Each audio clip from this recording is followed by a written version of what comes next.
জাদু ও ভাগ্য গণনা কুফর এবং শিরকের পর্যায়ভুক্ত হারাম। জাদু তো পরিষ্কার কুফর এবং ৭টি ধ্বংসাত্মক কবিরা গুনার অন্যতম। জাদু শুধু ক্ষতিই করে, কোনো উপকার করে না। জাদু শিক্ষা করা প্রসঙ্গে আল্লাহ বলেন, তারা এমন জিনিস শিক্ষা করে যা তাদের অপকারই করে, কোনো উপকার করে না। তিনি আরো বলেন, জাদুকর যেভাবেই আসুক না কেন সে সফল হবে না। জাদু চর্চাকারী কাফের। মহান আল্লাহ বলেন, সুলাইমান কুফরি করেননি, কিন্তু কুফরি করেছে শয়তানেরা। তারা মানুষকে শিক্ষা দেয় জাদু এবং বাবেল, হারুত মারুত নামে দুজন ফেরেশতার উপর যা অবতীর্ণ করা হয়েছিল তা।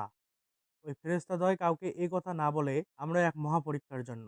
সুতরাং তুমি জাদু করো না, কারণ জাদু একটি কুফরি। ইসলাম বিধানে জাদুকরকে হত্যা করার কথা বলা হয়েছে। জাদুকরের উপার্জন অপবিত্র ও হারাম। মহাজ্ঞানী, অত্যাচারী ও দুর্বল ইমানের লোকেরা অন্যের সঙ্গে শত্রুতা ও জিজ্ঞাসা চরিতার্থ করার জন্য জাদুকরের নিকটে যায়। অনেকে আবার জাদুর ক্রিয়া দূর করার জন্য জাদুকরের শরণাপন্ন হয়। এজন্যও যাওয়া কিন্তু হারাম। বরং তাদের উচিত ছিল আল্লাহর শরণাপন্ন হওয়া এবং আল্লাহর কালাম যেন সূরা নাস, সূরা ফালাক ইত্যাদি দিয়ে আরোগ্য লাভের চেষ্টা করা। গণক এবং ভবিষ্যৎবাণীকারী উভয়েই আল্লাহ তাআলাকে অস্বীকারী কাফিরদের দলভুক্ত। কারণ তারা উভয়েই গায়েব ও অদৃশ্যের কথা জানার দাবি করে। অথচ আল্লাহ ছাড়া কেউ গায়েব জানে না।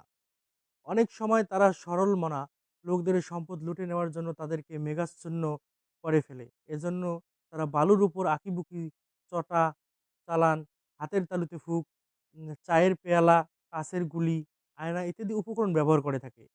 এসব লোকেরা একটা কথা যদি সত্য হয় তো ৯৯টা মিথ্যা।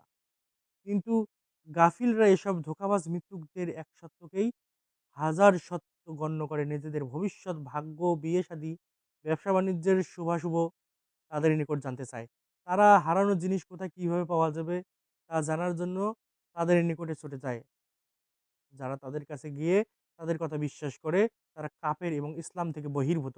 রাসূলুল্লাহ সাল্লাল্লাহু আলাইহি সাল্লাম বলেছেন, যে ব্যক্তি গণ কিংবা ভবিষ্যৎ নিকটে যায়, সে যা বলে তা বিশ্বাস করে এবং নিশ্চিতভাবে মুহাম্মাদের উপর যা নাজিল হয়েছে তা অস্বীকার করে।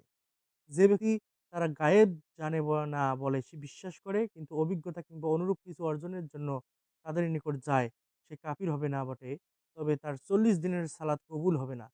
রাসূলুল্লাহ সাল্লাল্লাহু আলাইহি সাল্লাম বলেছেন, যে ব্যক্তি কোনো ভবিষ্যৎ বক্তার নিকটে যায় এবং তাকে কিছু জিজ্ঞেস করে, তার ৪০ দিনের সালাত কবুল হবে না। তবে তাকে সালাত অবশ্যই আদায় করতে হবে এবং বিশেষভাবে তওবা করতে হবে।